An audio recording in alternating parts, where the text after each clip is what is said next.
Okay, so also on this job site, the owner of the property is looking to convert from her steam heat to electrical. What we're going to do for her, we're going to install some of these electrical heaters, and trust me, it's not going to be very complicated or involved. Quick note, we are going to be working with electricity, and a lot of you have a fear of electricity, and rightfully so. You should fear what you don't understand, and a lot of times that's what happens. People fear what they don't understand. But the way you overcome that fear is that you try to understand it, and once that happens, you're not going to have a fear of it anymore. So it's like anything else. Electricity could be understood. You know, it's negative, positive, and there is a way to study it and understand it. But if you are afraid of it, then don't mess with it and hire someone that knows what they're doing. And this way, because sometimes the fear of that thing alone is going to be what's going to cause an accident, and that's going to make you not be confident in taking the proper precautions and when you're doing what you're doing. As a home improvement contractor, there's a limited amount of things that you can do when it comes to plumbing and when it comes to electricity, because in a lot of jurisdictions they do require that you have a licensed plumber, a licensed electrician come in and do certain things. In certain jurisdictions, if you're the homeowner, you could do those things in the way that you see fit. Homeowners kind of have the authority of their domain. In certain places, when you hire a licensed electrician to come do a job, or you hire a licensed electrical company, the person that's licensed is actually not coming out to do the work themselves. What they're sending somebody that's an apprentice that's working under their license, and that apprentice that does not have a license is going to come and do the work for you. And that happens for licensed plumbers, and it also happens for licensed electricians. It's oftentimes not the licensed person that's coming to do the work. They're getting the job and they're sending their assistants or their helpers to do the job. And they might come in and check, but a lot of times they don't even come in and check. They just sign off on the job saying, okay, the job was done correctly. So to me, knowing I'm paying for a licensed electrician, but the licensed electrician is not coming to do the work, it's more of an impetus for me to find out, well, how much of this can I learn? How much of this do I feel comfortable doing? And it's gotten to the point right now where, I feel comfortable just doing anything in the house, taking it back to the panel, including adding a circuit breaker to the panel if I need to. I'm comfortable doing that. Beyond that, I'm not comfortable doing that when it comes to messing around with higher powers and things like that, higher gauge of electricity. So again, not to say I might not be comfortable doing that in the future, but right now that's where I'm at. So knowing that it's not the licensed electrician that comes to do the work, and knowing it's an assistant, now I'm pretty sure if you have certain level of comprehension and understanding, you could figure it out yourself, and then you could eliminate that whole cost that goes along with hiring a licensed electrician. The licensed electrician does come with insurance, and he does come with a lot of other stuff, and now those insurance is kind of, if he sends somebody and the person doesn't know what they're doing, and there's an accident or there's damage caused by the shoddy workman or the craftsmanship of his work, then he's covered that way. So your best bet is to, if you're going to do it yourself, make sure you understand how to do it correctly, so that when you do the work, you're not doing shoddy craftsmanship. Alright, I'm going to show you now what I'm planning to do. If you notice here, the AC normally gets plugged in here at this outlet, and this one is just sending power. So what I imagine is that this line here is feeding the other outlets over there and is giving power throughout the room. This one, however, is dedicated for the air conditioning, which means that there's a dedicated 20 amp breaker or even 15 amp breaker that's here. So what we're going to do is we're going to install this force air electrical heater, and it tells you here. So it tells you what the specs are. It's got 1500 watts, 120 volts. This is the amount of heat that it's going to push out. This is for the size of room that you are looking to heat, and this room meets those specifications. Now, even if this outlet here is connected to a 15 amp breaker, that would work, because it says you need about 12.5 amps of power. And so usually when you go to a breaker, you don't want to necessarily, if this said 15 here, you don't want to have a 15 amp breaker in the panel. You want to have a 20 amp breaker, because you want to have some kind of you want to use up about 80% of the capacity of that breaker, and you don't want to exceed that normally. And usually if you do get too close to it, what's going to happen is when this device is pulling maximum power, it's probably going to trip the breaker. All right, so one of the ways to test that we're going to shut this breaker off, and I have a tester, but I'm going to show you how to do it. So first we're going to turn off this one here. Okay, so that's plugged in.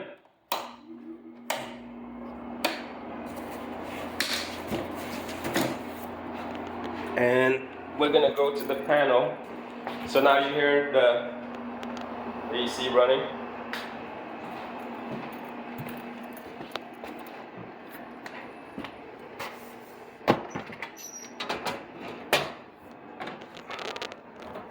So here you have it. And it says bedroom AC, kitchen appliances, bedroom AC, AC in living room, something AC. So I think this one here was for the other ACs that I was working on in the other rooms. And so this might be for the bedroom AC. Let's see. Yep. So that turned off the AC over there in that room. So we know that. Now we're gonna see if it's on a separate breaker or not, because I'm assuming that this is also on a separate breaker, but it could also be on the same breaker. And the way we test that is we plug this in here and we turn on back. You hear it? So it kicked in. So that's on a separate breaker. So we know that if we take the power from here, since this is specifically here to power the AC, the tenant is not gonna put the AC on and the heat on at the same time. I mean, that would just be ridiculous if they were to do that. So we need to go shut off that breaker now.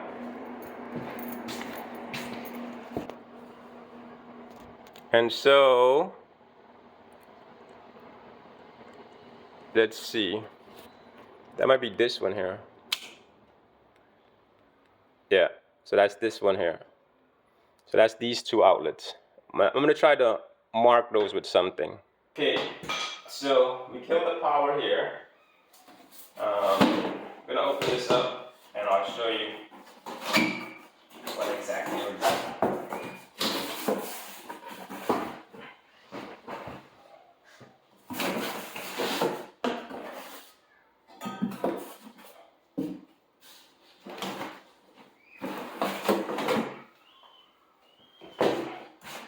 So, as big as the box is, that's not the unit itself is actually pretty small.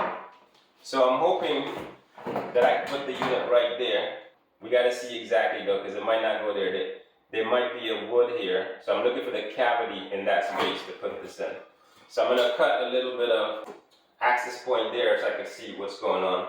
And it's possible too, you see the wood, the way the wood here is joined, that maybe there's a piece of wood there, but it's also not possible that there's, so we're not going to really know until we cut it to find out.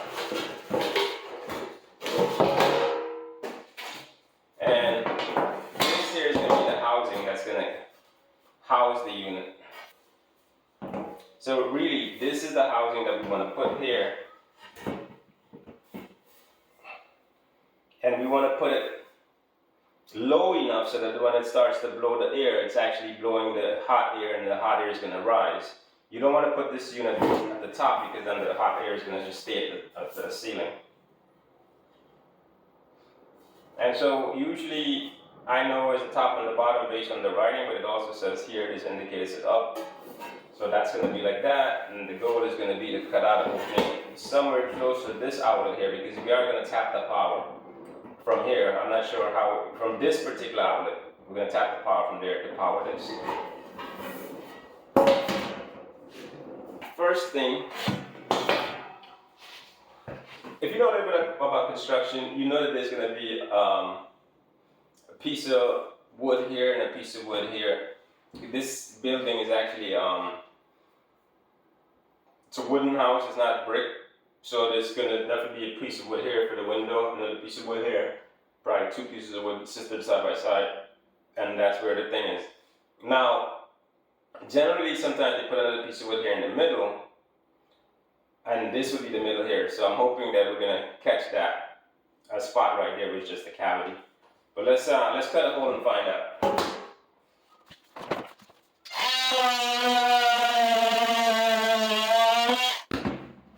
Let's open the window too. Yesterday, the smoke from the blade was causing the smoke alarm to trip. And I can smell it already.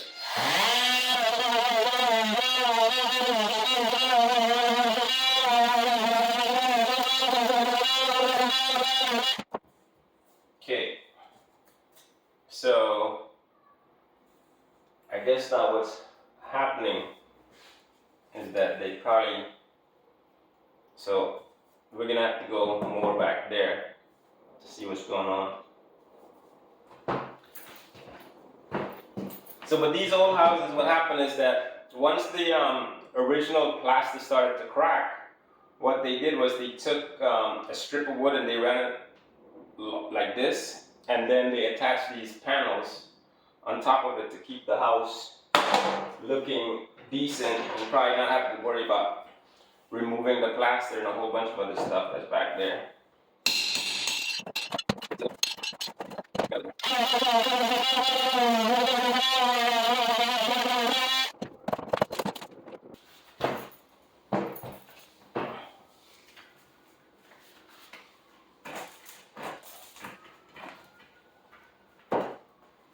What we're looking for is we're looking to be between the cavity of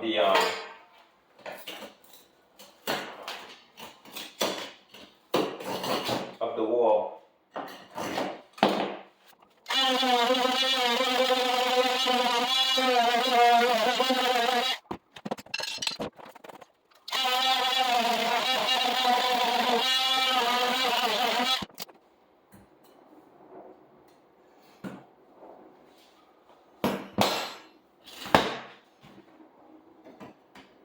Okay, so it's definitely hitting hollowness back there, and that goes pretty deep.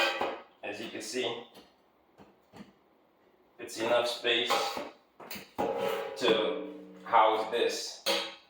And we just gotta make sure there's enough space. Ah, you see? There's a wood right there. Okay. So there's a wood right here, which means that's kind of perfect because now we can use the cavity over here. I wanted to put it close to here, but since there's a wood right there, we could have probably put it here, but we might not clear the wood. So no big deal. We'll put it starting like here, and that'll work. Generally, you want to have these heaters close to where the and you know what's crazy? There's no insulation in that wall.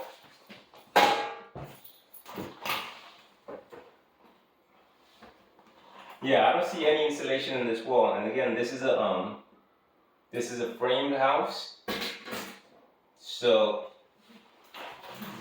pretty crazy, pretty crazy.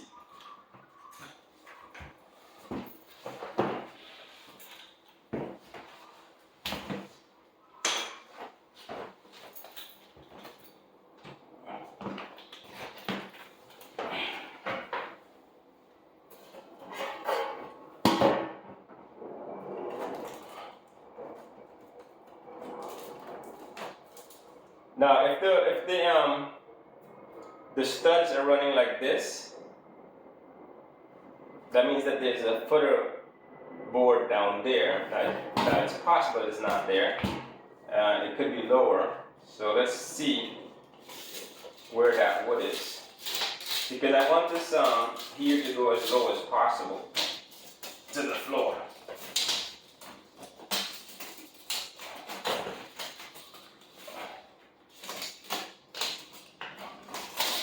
It appears that whatever the wood is not there. I mean, I think it's just running continuously from the bottom, which means that we could go as low as possible with this. So I can go like there.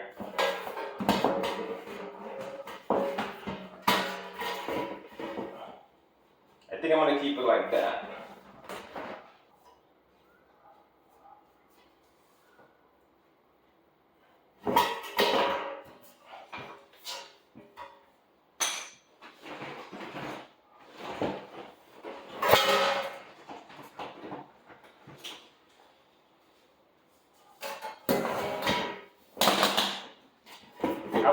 I would have liked to put it lower, but I already made this hole pretty high. And I made it high that way because I was assuming that there was a piece of wood down there. That's just normally how people build stuff, but that's okay. We'll work with what we have. If that's level, I'm just gonna mark.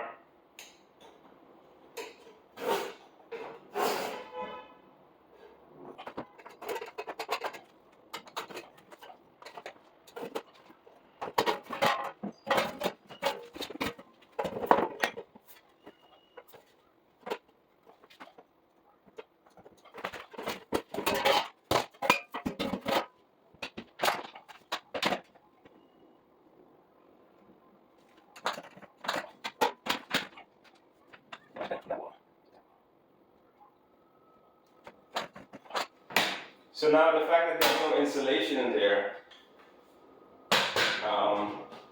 you're a homeowner and you bought your house and you figure out there's no insulation, by now you're probably gonna freak out and be like, oh no, I bought a lemon. And you didn't buy a lemon, you just bought a house that was built a long time ago and somebody didn't put insulation in it. Now, for you to fix that, it's gonna cost you a pretty penny. But the other thing to remember is, like, the house has probably been here for, like, this apartment has probably been here for who knows how long, right? And it hasn't really been an issue for the tenants. It might be an issue for you because now you got to pay the bill and you're gonna have to be paying more in electricity costs than you need to. But there's going to be additional cost to correct that, right? So to take down this wall, put insulation in, is going to be a lot of money. The insulation, the material, all of that cost. And then once you start doing that, you might say, okay, well, since I'm at the wall now, let me run some electrical and update that so I don't have this stuff sticking on top of the surface of the wall. And before you know it, you open a can of worms.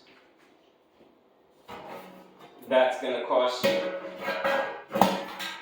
a lot of money that you don't have per se, because you didn't plan to have this kind of situation to deal with.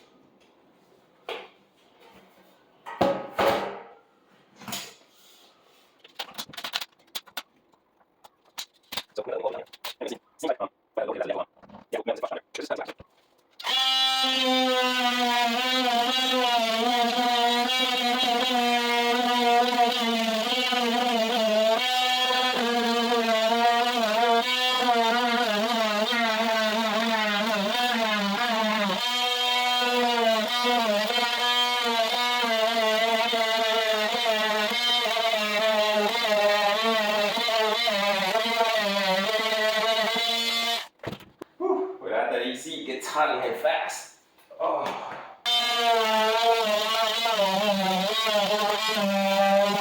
You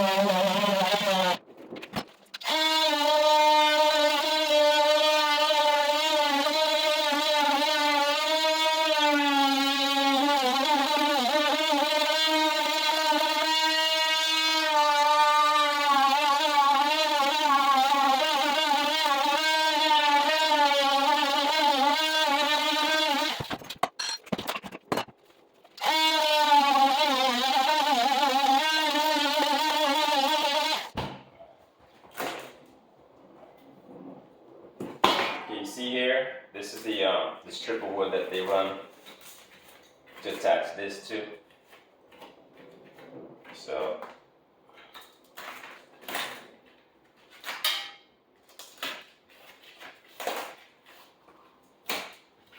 So in the past, this was the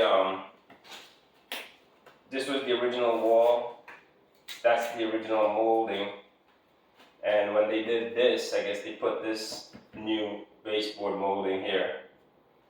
So they just cover up the existing wall.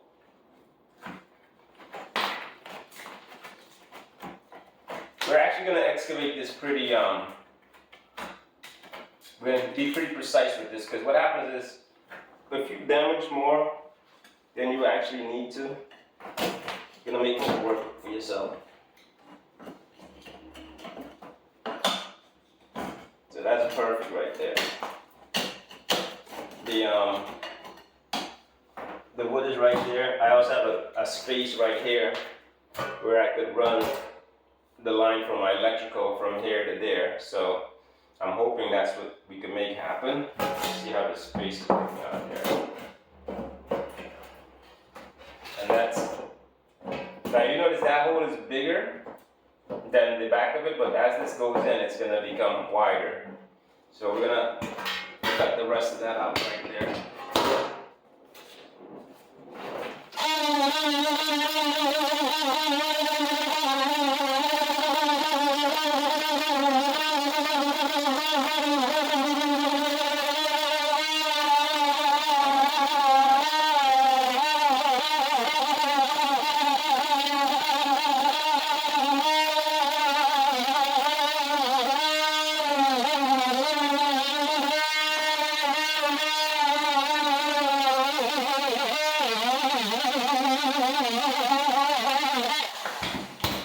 That cool down a little bit.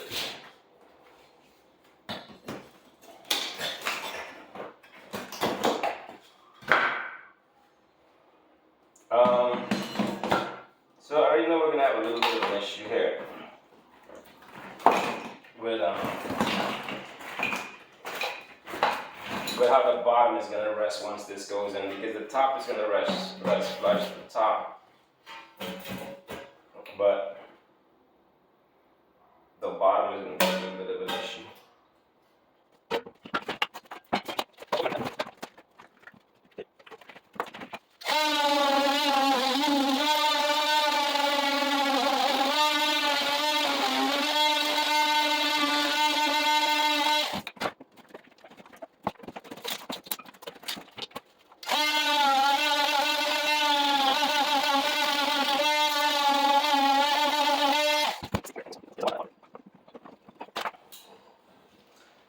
So when I reach my hand down there, I'm actually, from back there, I'm reaching beneath the floor. I see the beams running that way.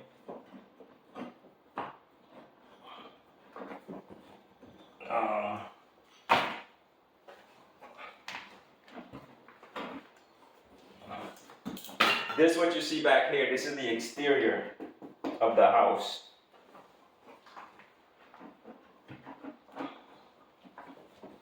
So clearly, there is no insulation in this house.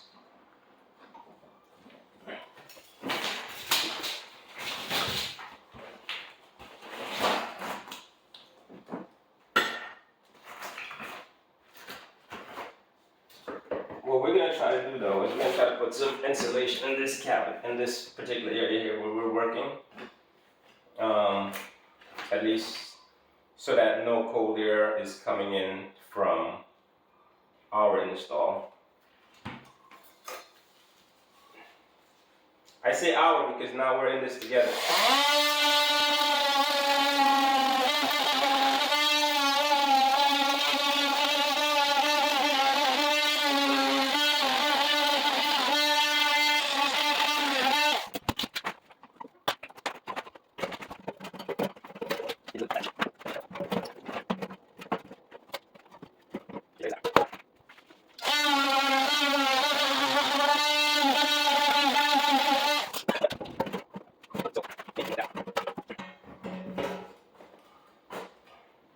Okay, so if that goes straight like that, that should be fine. And then we're gonna have this coming on top of that.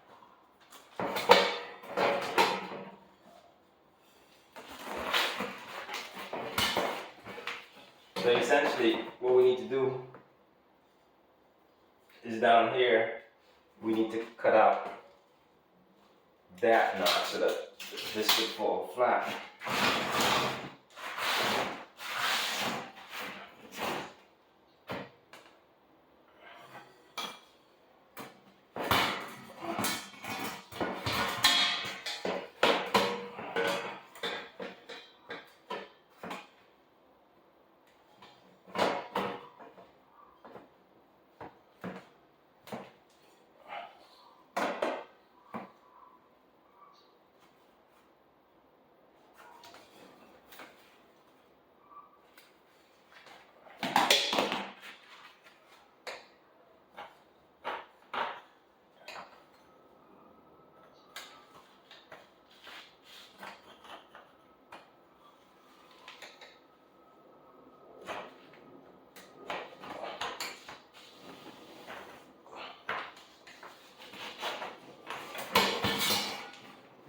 Okay, so I gotta cut that out so that this cover can slide in there.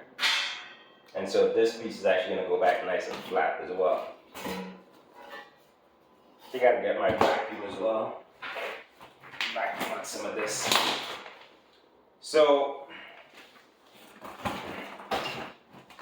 I'm only gonna cut out the molding. I'm not cutting out this or this now. That's gonna be a little bit of space for it to grab on.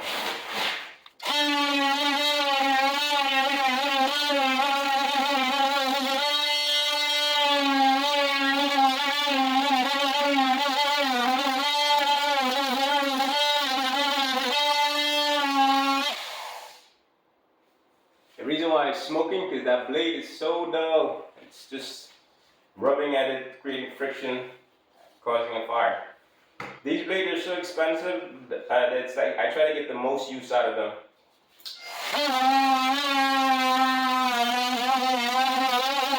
Let's take a break. That's smoking way too much.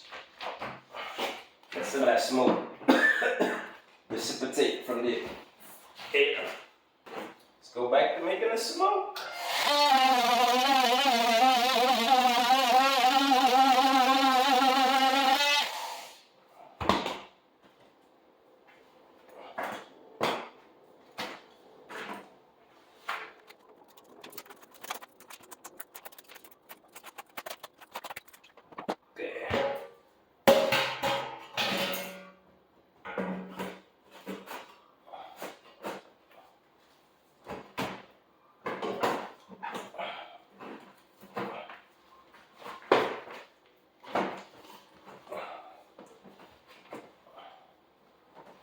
That's supposed to just go in like that. Now, realistically, there is no place to secure this, but I guess I'm gonna try to secure these screws down there. I could also drill some holes in this and put 2 screws and put it all the way in the back, which I think is what I might do. Because I feel like that's gonna just be a lot more firm. And so the idea is that goes there, this comes here, and that's gonna be your cover. Should look decent.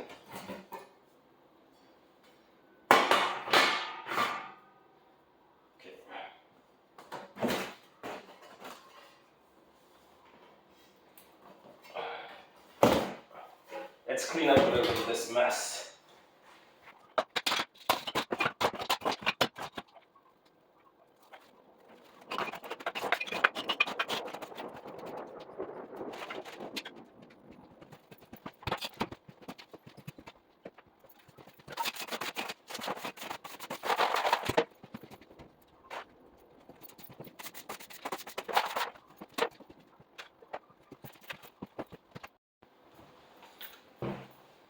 Okay, now let's open this up here and see how we can tap into this line.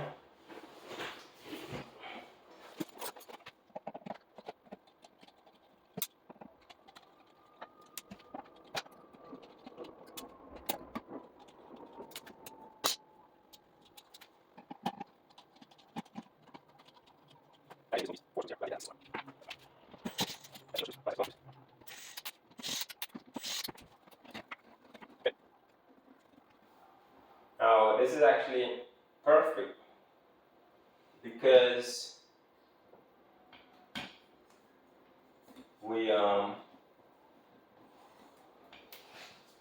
there's a knockout back here which we can probably knock out, and see, okay, that's the only knockout. There are knockouts here too on the side, on the top.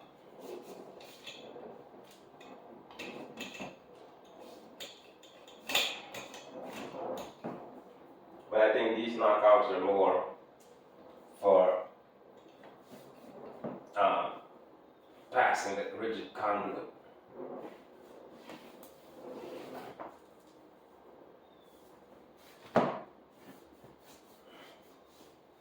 So what I'm thinking, we drill, or we try to cut that out, and we see. So how is this screwed on here? There's a screw there. There's a screw there.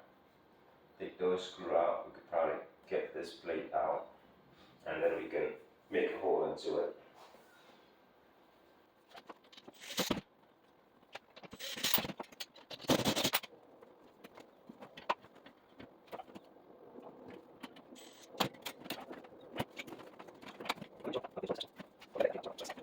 Looks like okay, so that it just gets pushed into place.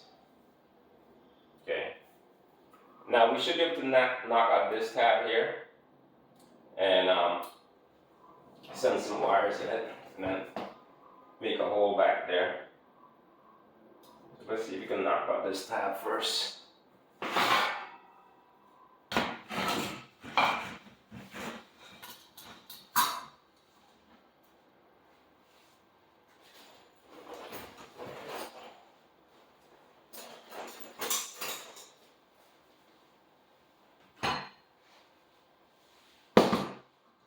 You notice on these tabs here, they have a little bit of place here. That's where it's actually connected. The rest of it is kind of, if you could look it through a microscope, it's actually just fit in there with tension.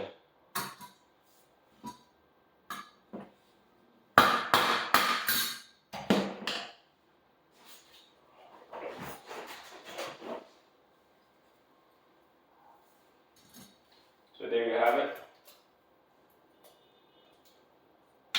Voila. Okay, I'm going to go get some wire nuts. I can put this back in there, make a hole in here, because we're going to send this. If I want, I could actually make a hole here and fish the wire and do all that, but there's actually a big cavity right here where I could just send it, the wire here. And most likely that's gonna have to get knocked out because we are gonna have to go to the top of this thing to get the wire back there.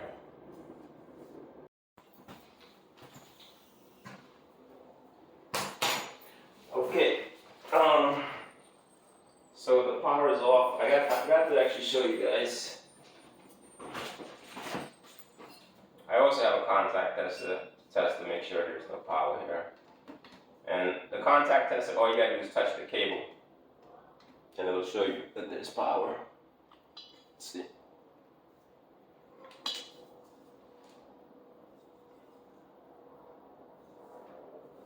Yeah, so right now I'm completely dead. In this unit, there's no power here.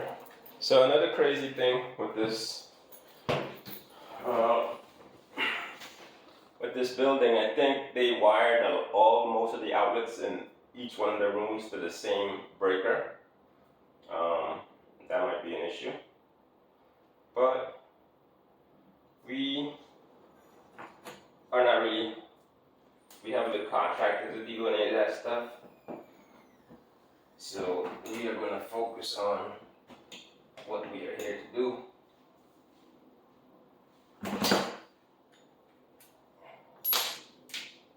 So I'll make a big hole here in the center of it.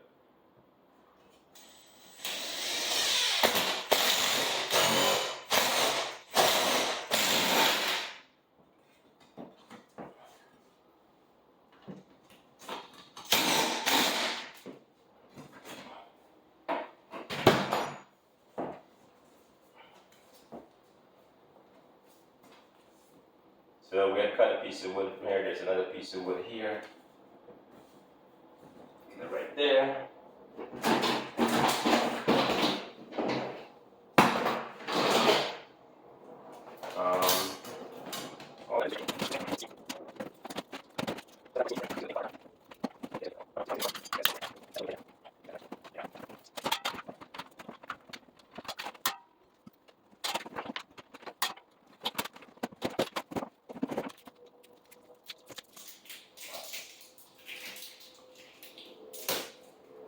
I got a cutter to cut this, but I'm just showing you how you can do this without having tons of tools.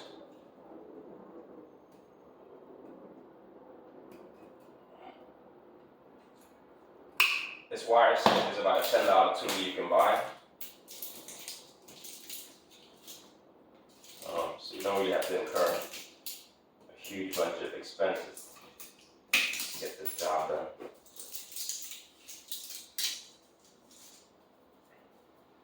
Okay, so generally the rule of thumb is when you have exposed wire like this, where's my tape measure? You want to have about 6 inches of exposed wire. It's about 5.5. So we can go ahead and cut some more.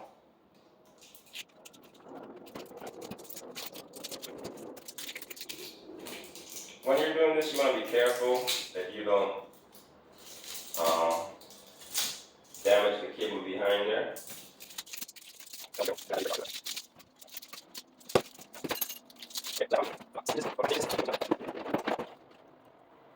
Now I put one of these bushings here because believe it or not, it's like you don't want that metal to necessarily touch the wire because the metal can cut the wire.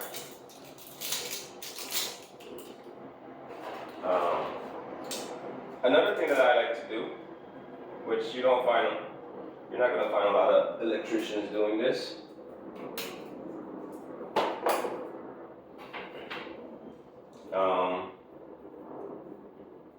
I actually like to wrap this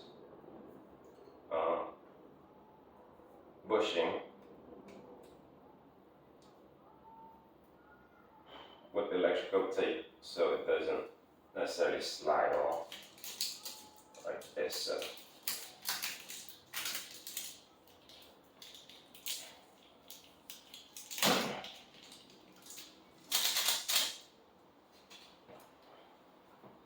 Now we're going to take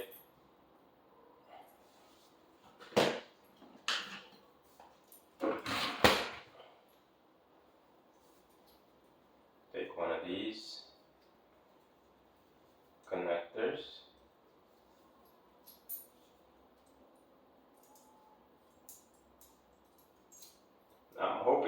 this is gonna work. Should work.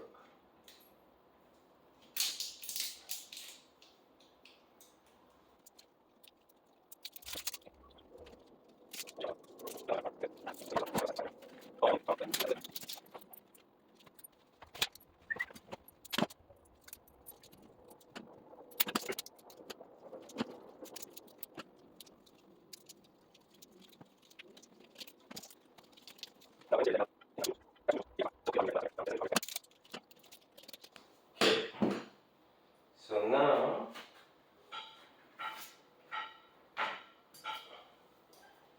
attach this here.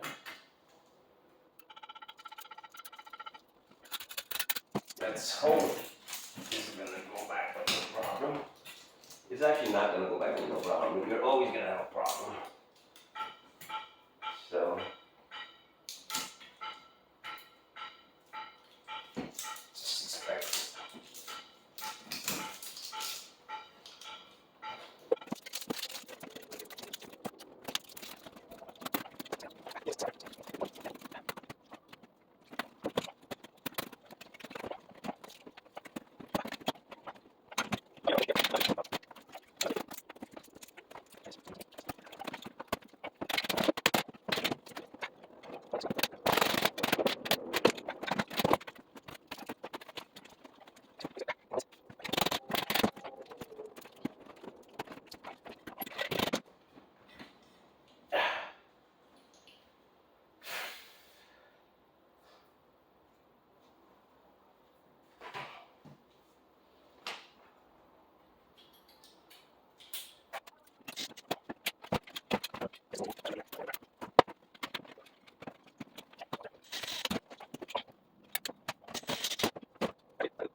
So now the if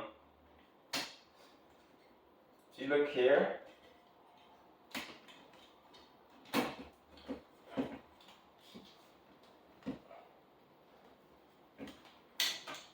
the ground is connected to here and then there. So we're gonna take our ground, we're gonna connect this ground back.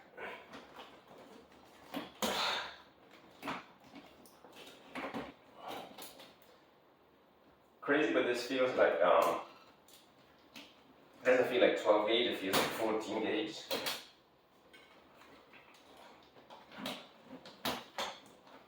So we're gonna connect that back.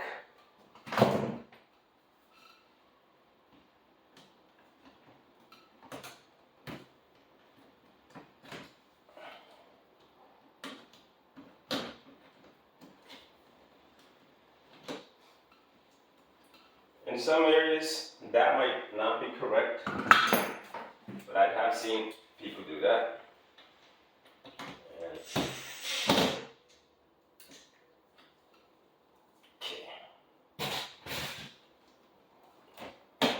so now, like I said, we're trying to connect and so they ran the black wire straight here to connect to that, and they ran the white wire. Let's see.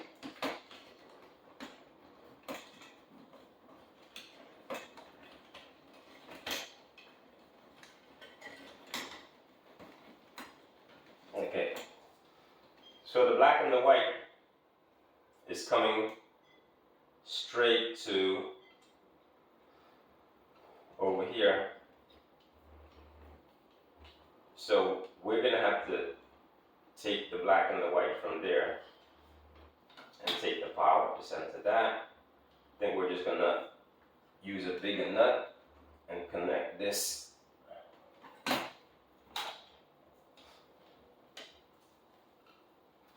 Connect that.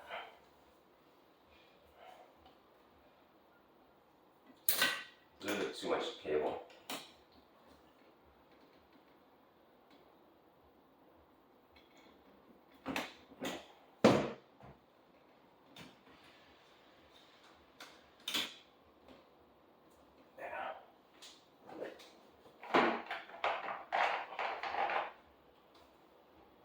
These red nuts can hold more cables than they have the ones without the wings, so that's what we're gonna do. Twist this a little bit.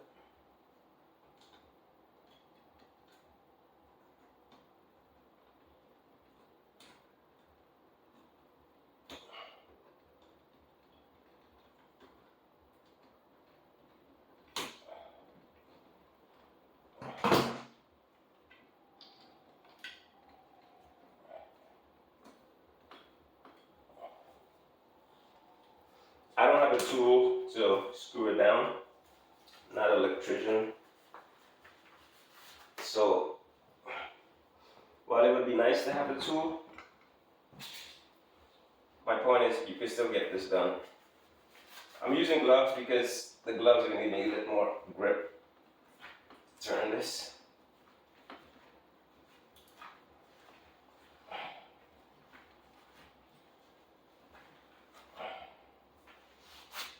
Okay. So now we have our ground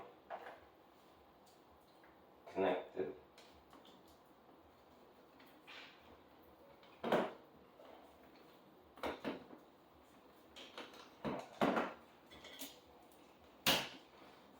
You don't have to wrap your cables, especially the ground cable. I do it.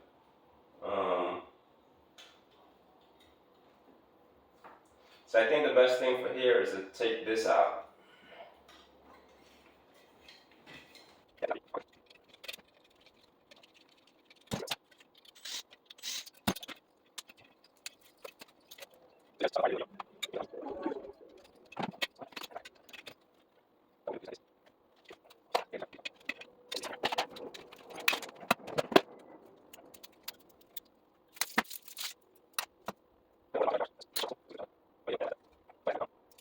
J-hooks are a little more secure.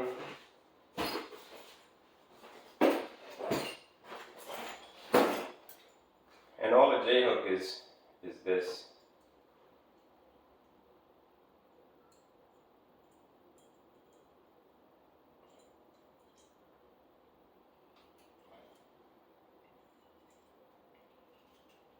I just had a bunch of my electrical tools, my tools for electrical stolen from my car. But I think I have enough stuff to keep it going.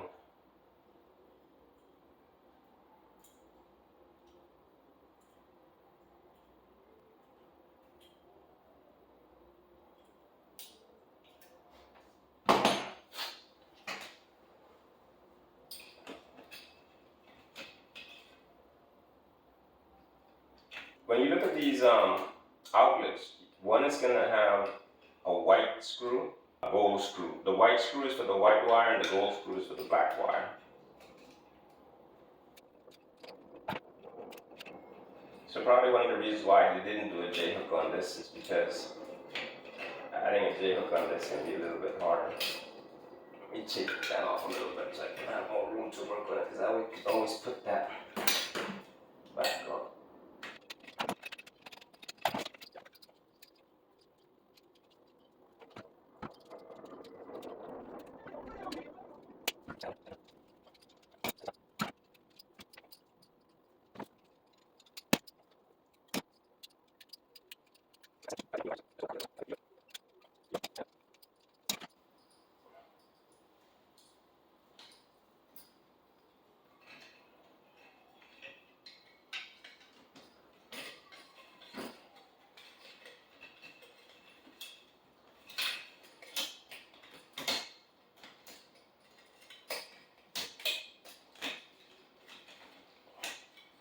And when it comes to this kind of stuff, guys, it's so easy to want to pull your brains out. It's not for everyone. So be patient. Be patient with yourself.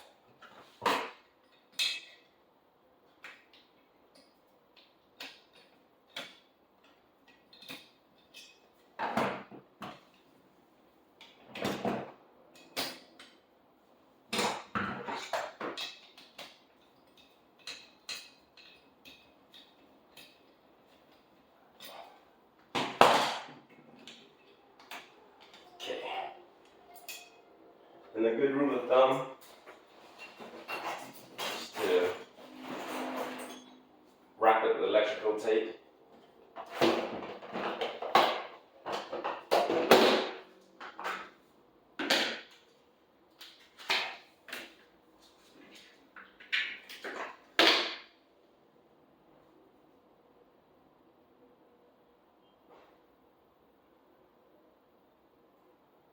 Now all I'm gonna do is connect the black and the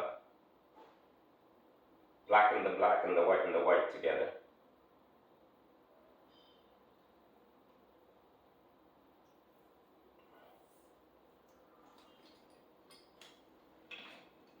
So now the reason why you want to wrap this because some of the copper is still exposed, and in case anything comes into contact with that exposed copper, you want to make sure it doesn't short circuit. So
yes, guys, we did it. Now this is going to be a bit of a problem because I have a feeling if it could go, it would go right back there.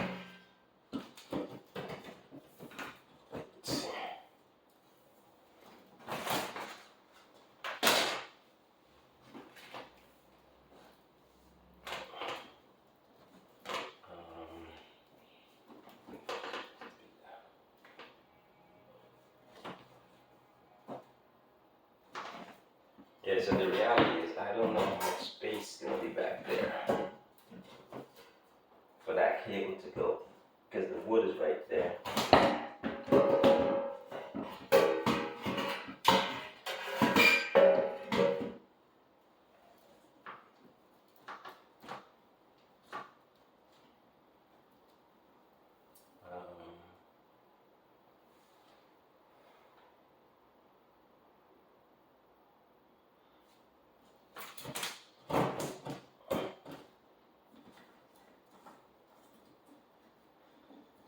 I think the better bet is to let this go up and then come down here. Yeah. So do that. Then you got it all the way down to the bottom. Not that much room.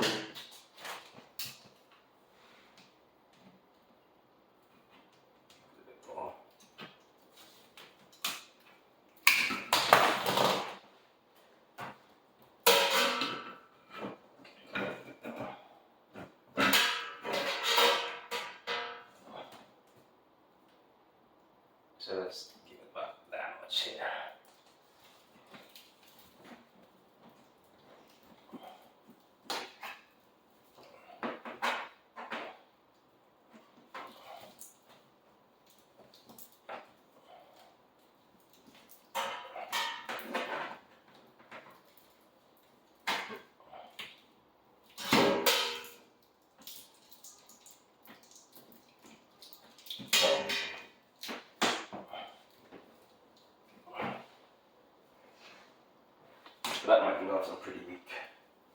So my power gloves.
Now one thing I realized that when I put this tape, it does make it a little bit fatter, kind of harder to fit inside of the nut.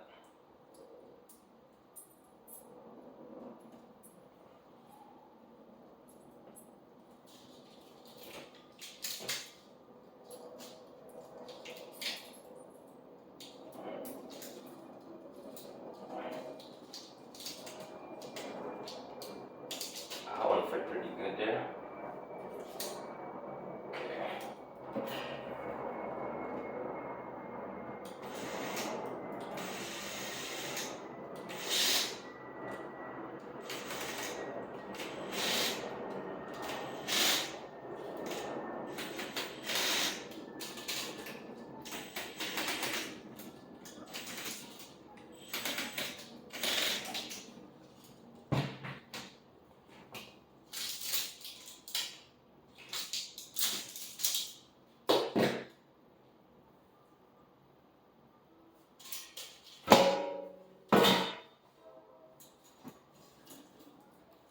Let's see if you get that one there. Better to get that one.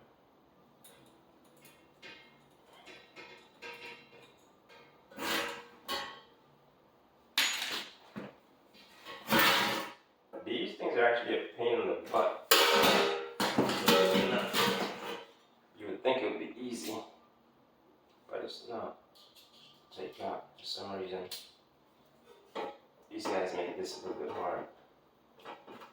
It's like too hard to pop off.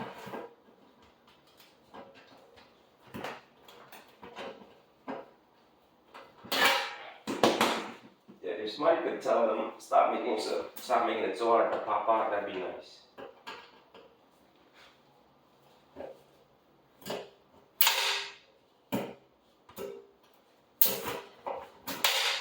See? That one doesn't want to pop out.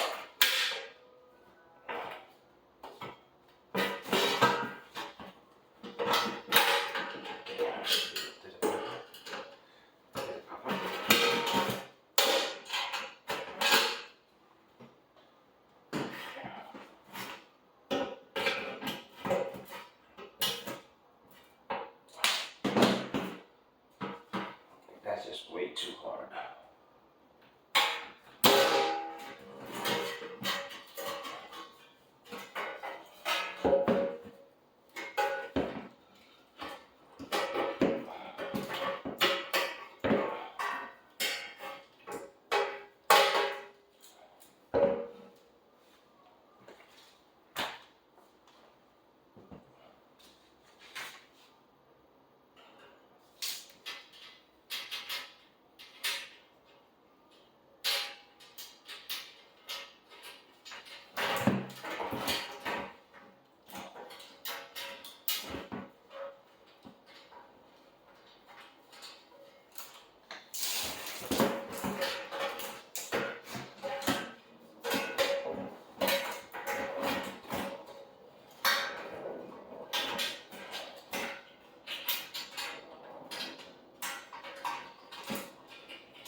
Let's see.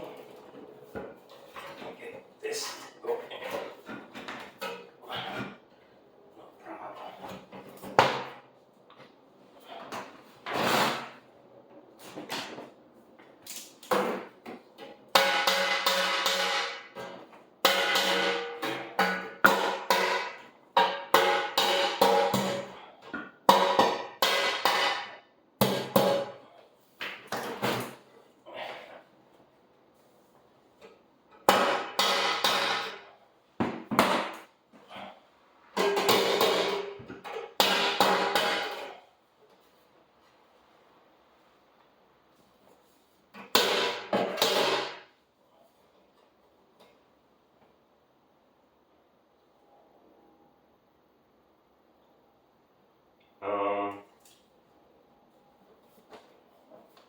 Yeah, that's pretty good there. I mean, and that's actually pretty tight. So think we just drill a hole, put a screw to the back. So we need a metal bit to drill that hole. Let's get a metal bit.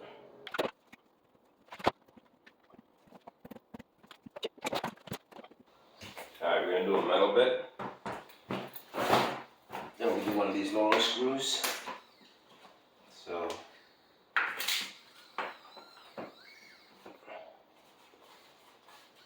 I think this might be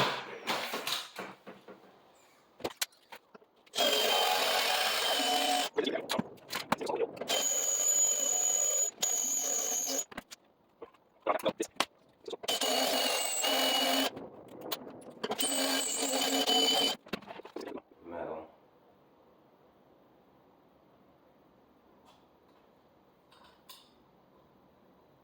Feels like it should do metal.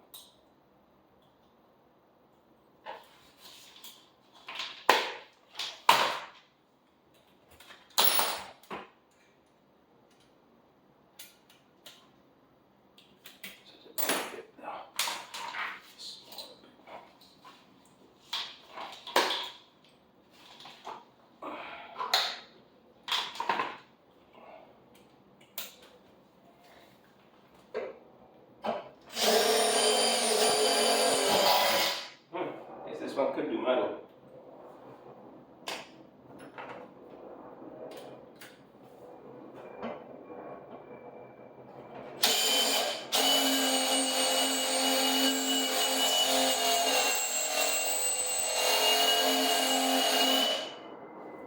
Man, I think I should just throw these bits away.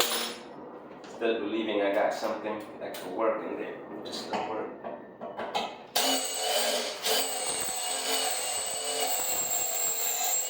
Because that other one just tapped straight into it like it was nothing. So, but that one's too fat. I need to skinny a bit.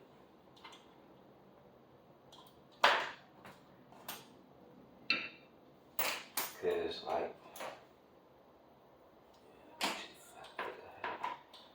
This one might be better.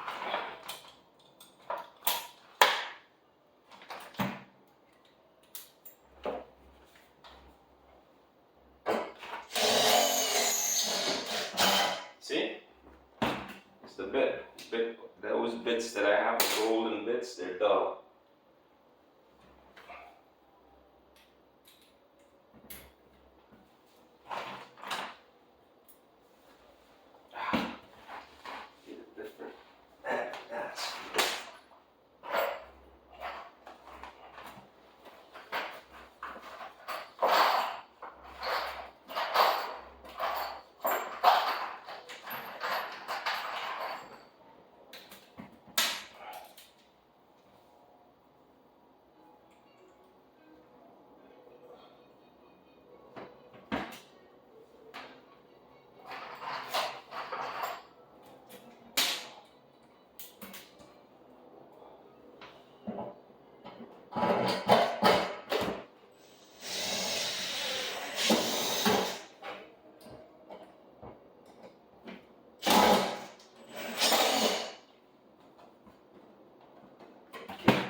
That's there.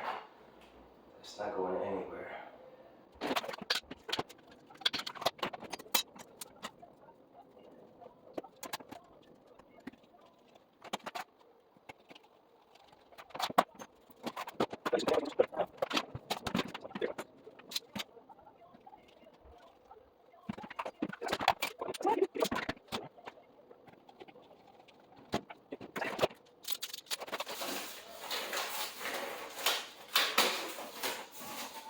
This here is the crema la creme of the system.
screws. Sometimes they a pain in the butt.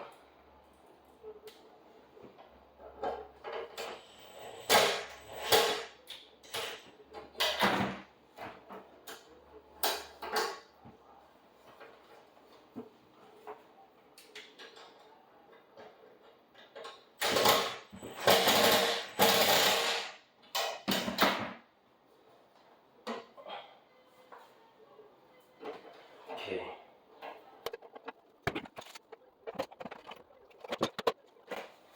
So we had a red and black wire there. For some reason, they didn't give us no wire nuts to connect this. Use our own.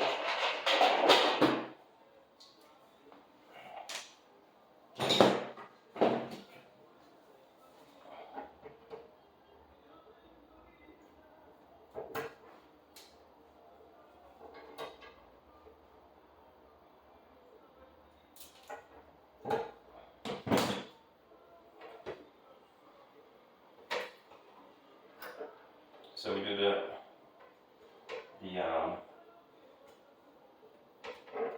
red to the black.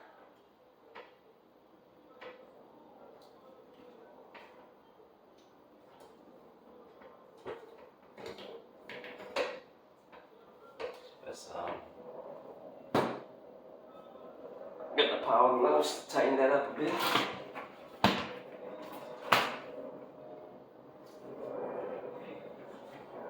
Yeah, so we do the red to the black because that's hot. Usually white is neutral, red and black is hot.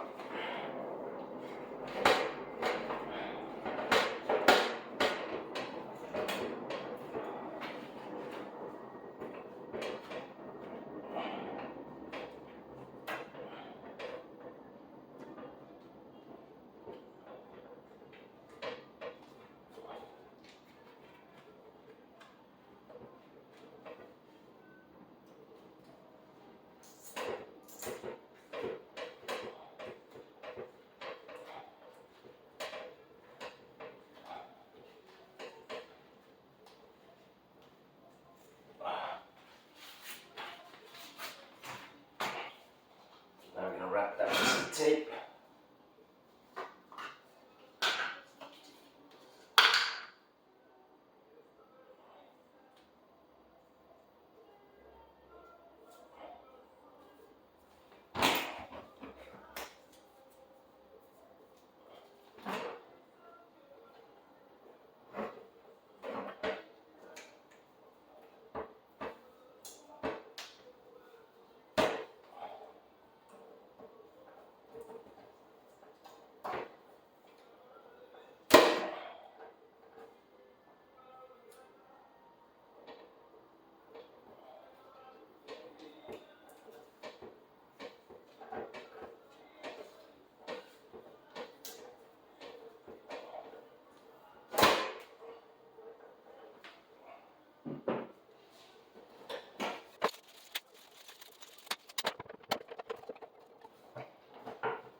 So that's that.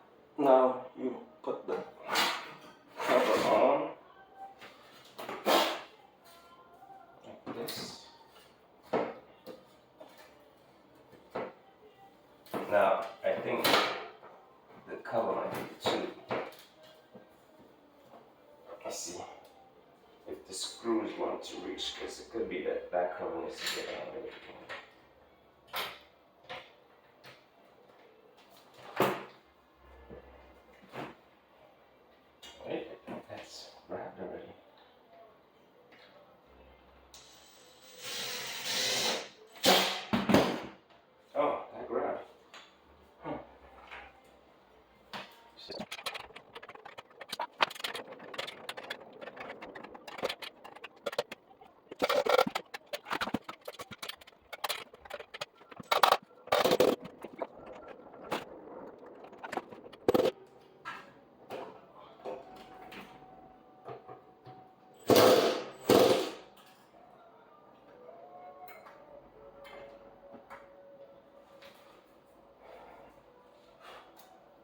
Put a little bit of paint on everything.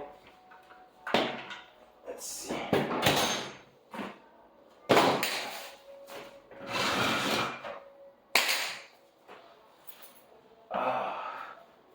Sitting on that stool is no joke.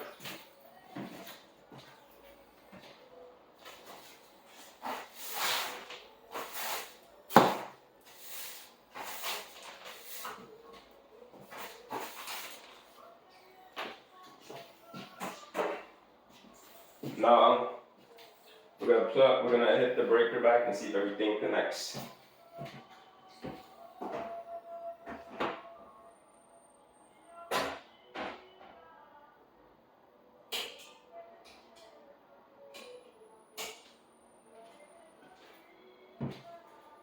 Let's plug in the AC here. That works. Yep. Got power.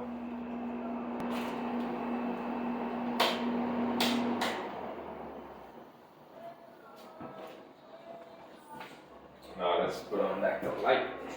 The light we didn't touch, so that should work fine.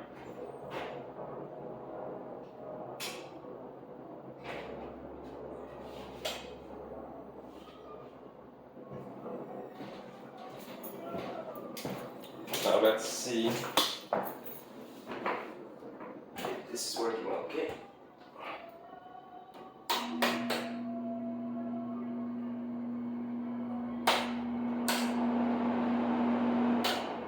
So yeah, that's working fine. Now let's test the heat. See what happens. This has got a built-in thermostat on it.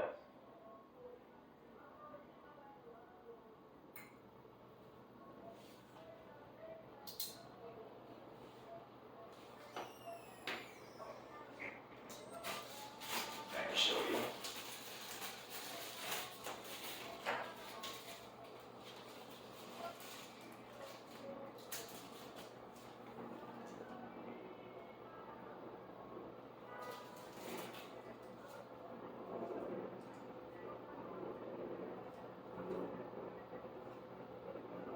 So it's definitely working. There you go.